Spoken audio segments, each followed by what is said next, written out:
बताया महाराष्ट्र का। वो कहने लगा जी एक सांगली शहर है महाराष्ट्र में, सांगली, और वहां कोई आपकी भक्त ज्ञान गंगा बांटे थे, और हम वो मेला लगा हुआ था हमारे धार्मिक, और मैं तो भगवान शंकर का पुजारी, उसके अतिरिक्त मैं किसी ने मानू नहीं था। हमारे साथ मेरा भाई था छोटा 10-12 वर्ष का, और हम सारा परिवार मत्था टेकने जावा थे शिव के मंदिर में, बड़ा मेला था वहां का। वह पुस्तक बेच रहा था तो उसमें लिखा हुआ था कौन ब्रह्मा का पिता है, कौन विष्णु की माँ, ये ऐसे ऐसे। वो छोटा भाई जाकर हमसे पिता नहीं कैसे पहले वो लेने चला था, मैंने मना कर दिया कि ना ये तो बकवास लिख रखी है ना। जब तो वो मेरे साथ आ गया, फिर पता नहीं कब निकल कर गया, वो किताब खरीद लिया वहां से, बुक, और छुपा कर रख ली उसने।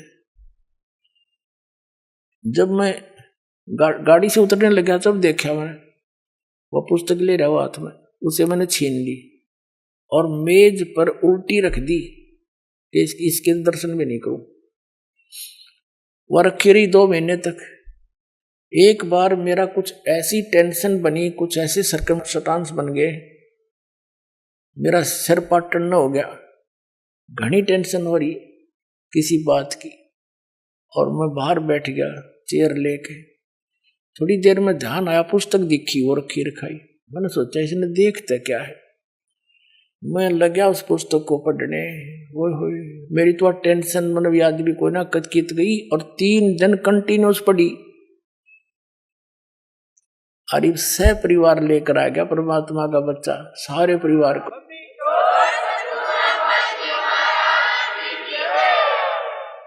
तो ये एक किस्म का परमाणु बन गया ये पुस्तक परमात्मा के ज्ञान की।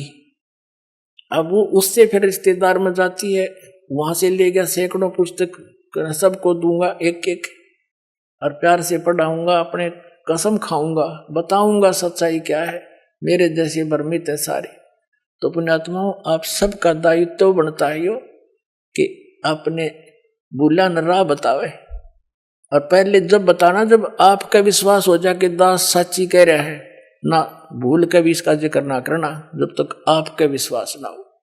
और विश्वास तो दास करा के छोड़ देगा, कोई बड़का का लेख है, भगवान के बताया हुआ ज्ञान, इसमें इतनी भी मेन मेख नहीं पा सकती, और ये स्वीकार करना पड़ेगा, एक दिन आएगा। तारा मंडल बैठ कर ये चांद बड़ाई खावे, उदय भया जब सूरज का स्यों तारों छुप जावे।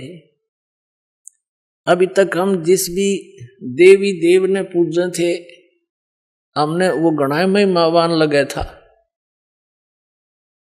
और परमात्मा के इस ज्ञान की रोशनी में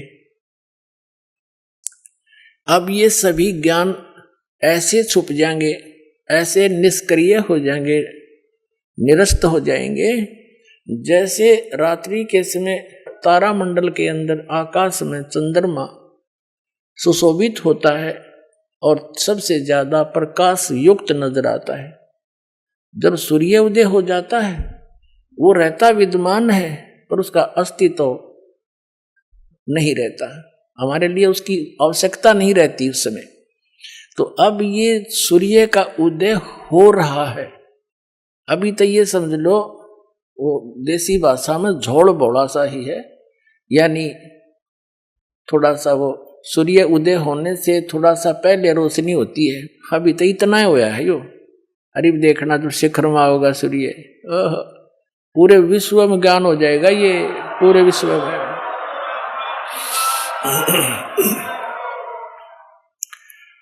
तो परमात्मा क्या बताना चाहते हैं कि आप यहाँ के वासी नहीं हो, आप सतलोक में रहा करते, वहां सारे सुख थे, और अपने पैर पर आपको आड़ा मार लिया। ये दास एक जूनियर इंजीनियर था इसमें, कंस्ट्रक्शन सिविल के अंदर, हरियाणा में इरिगेशन डिपार्टमेंट। तो वहां पर एक बहन अपने 2 बच्चों को लेकर मजदूरी करने आई हुई, और वह लड़की मजदूरों की जैसी नहीं लगे थी।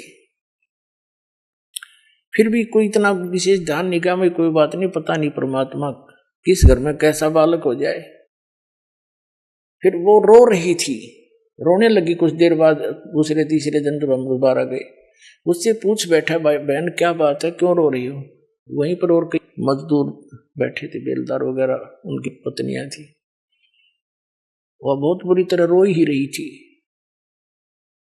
उसने थोड़ी सी देर बाद से फिर बताई साची कि मैं ऐसे ऐसे एक बहुत बड़े घर की बेटी थी, सेठ है मेरा पिताजी, बहुत बड़ा पैसे वाला, और मुझे सारी सुविधा थी, और जो मेरा पति है ये हमारे यहाँ नौकर रहा करता, और मैं इसके जाल में फंस गई। मैं इतनी प्रभावित होगी, मेरे माता पिता मेरे आगे रो भी दिए, उन्होंने मेरे पैर भी पकड़ लिए, बेटी कुछ भविष्य देख ले तू अपना, तू कहाँ जा रही है, रोटी टाइम पे मिले नेगी, क्या हाल होगा तेरा, लेकिन फिर हम तेरे को घर नहीं बढ़न देंगे, या तू पक्की सोच लिए। मैंने एक नहीं मानी, और इस मेरे पति की बातों में इतनी फंस गई, हम वहां से घर से भाग आई। अब ये जो मैं पैसा लेकर आई थी 1-2-4 लाख रुपए, वो खर्च कर दिए, सारा शराब पीता है।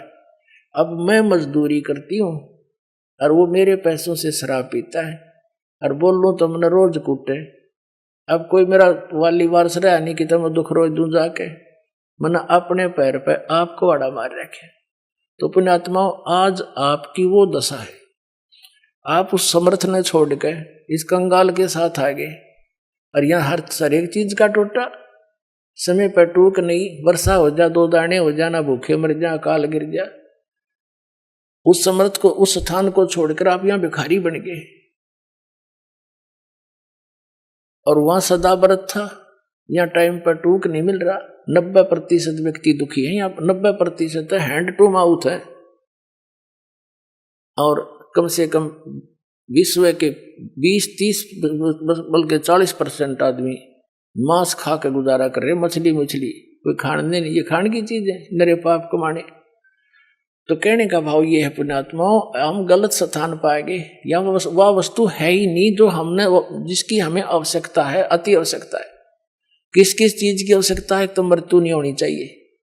अगर हमारी मृत्यु ना हो, हम फिर भी से ढीठ हो रहे हैं, कोई दिक्कत नहीं, तो हाथ भी कट जाए, पाँव भी कट जाए, मृत्यु ना होनी चाहिए। अरिया भी कंपलसरी। दूसरा, बुढ़ापा नहीं होना चाहिए, कोई वृद्ध होना पसंद नहीं करता, सारे होंगे। फिर आप देख रहे हो यहाँ सारी सुविधा चाहिए, बड़ी कोठी, सबकी इच्छा है बड़ी कोठी हो, कार हो, पार्क हो, डली हो, सरोवर हो स्नान करने। तो ये सुविधाएं आप यहाँ खोज रहे हो, जहां 7 जन्म भी 100 असंख्य जन्म नहीं पा सकती आपको। ये सतलोक में है, आपकी ज्यों की त्यों रखी है, वहां आपका सारा सामान सुरक्षित है। लेकिन आपकी बुद्धि कद सेट होएगी जिस दिन आपकी बुद्धि यहां से इस ज्ञान से हटेगी। ये ना सोचना दास कोई एक लोक वेद दंत कथा सुना रहा है, या किसी डोम बाट की गाई हुई कथा सुना रहा है। ये तो वो वचन सुना रहा है जो परमात्मा ने स्वयं अपने घर का भेद दिया आकर के, और जिन महापुरुषों को साथ ले गए फिर वापस छोड़ा। उन्होंने इसलिए छोड़ा था कि ये मेरे गवाह बन जाए, फिर बाद में मेरे बच्चों को गवाही दे जाए कि सचमुच कबीर इज गॉड, कबीर परमात्मा है, और सतलोक में ये सारे सुख हैं।